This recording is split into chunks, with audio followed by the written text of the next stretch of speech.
50% Yes. down. Well, we're starting off from such a low base. What can be some of the causation of losing those? Again, it's really awareness. Like most of the people that I've spoken to since I've been here since Tuesday do not even know what AGOA is.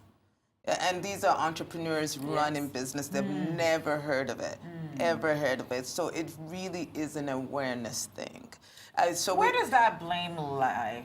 That people don't know what AGOA is? It is something that more of the leadership of our country needs to do? Is it something that the American leadership on the ground needs to do? Who really needs to be the driving force around AGOA knowledge? Right, but for me, my knowledge of AGOA started from my extreme obsession with change, you know, and how can we, and because I'm African and because I'm also American, I've always been curious about what can we do to export our very rich goods into the United States. So I think everything starts with passion and desire.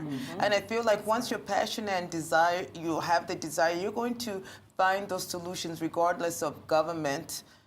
And either way, it wasn't the government or states who taught me about AGOA. It's me saying, like, there has to be something that can help with this. So I think that in terms of blame, I don't think there's one person particularly to blame, although, of course, any leaders of any organization have a responsibility to spread the information to the masses. So I think we just almost need to start from ground zero, maybe start in it's a fresh opportunity. just a fresh opportunity. We need to look at it as a 5-year opportunity now. 5 year, and if we actually do a good job, maybe we can get it to extend another 10 years because AGOA is in its second renewal. It did expire and then was renewed again, and so we have this. We're in the second 10-year space, and so hopefully, if we start to show the United States that, look, we are serious about this, we do want to export goods into the United States, hopefully we can get another 10-year term.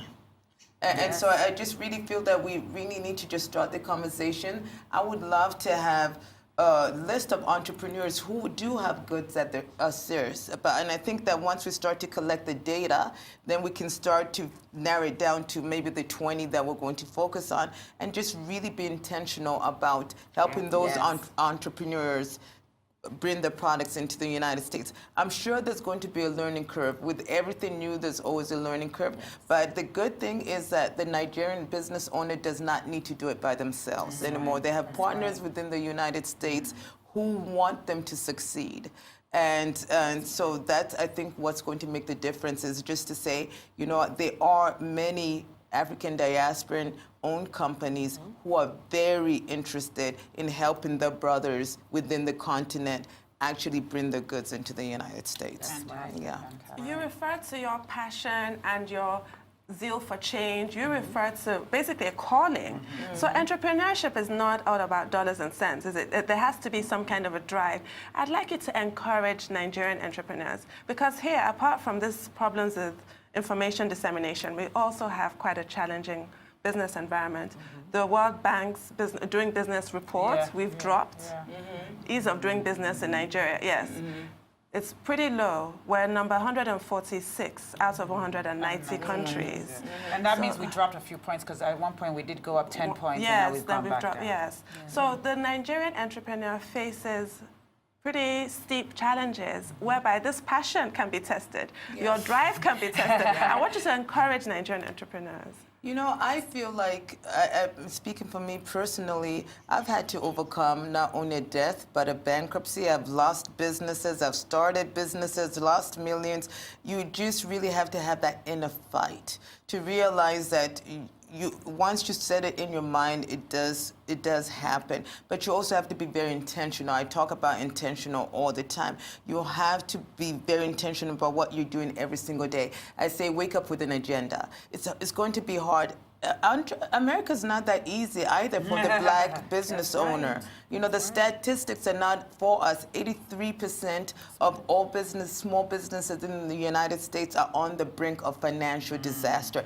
83%. That means 1 in every 2 businesses, if they don't get paid, the next invoice are not going to be able to make payroll or have a high chance of filing for bankruptcy. So we may just cover it a little bit better, but the problems are still the same. And what I found out for me personally, I control the voices in my head very, very, very specifically. If it's negative, it doesn't hit my brain. And that's what has been able to help me get back up from bankruptcy, get back up from divorce, get up from death, and build these multi-million-dollar businesses is because I control the noise in my head. For me personally, that's what it is. And for me, it's all about giving people hope. Understanding the fact that you are not alone, and there is hope for each and every entrepreneur that is looking to branch out from where they are now to get to the next place that they want to be in life. And also, just like Constance went through so much, dealing with stress, dealing with divorce, dealing with depression, almost committing suicide myself because I thought there was no hope. And so me, it caused me to branch out and want to be that catalyst for people to say, no, there's hope for you.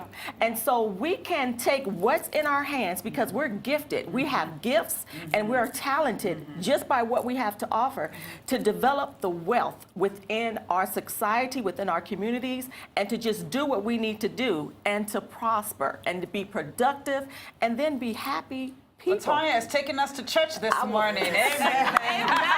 It's Sunday. Amen. Well, thank you, ladies, so much. We wish you all the best Thank with you your so endeavors, and we look much. forward to seeing you again next time you guys are in town. Thank you. Thank us. you. Thank Thank you. you. An absolute pleasure. We're heading on a short break now, but when we come back, we'll be discussing mental health issues with mental health strategist Dr. Akindotu Marino. Stay with us.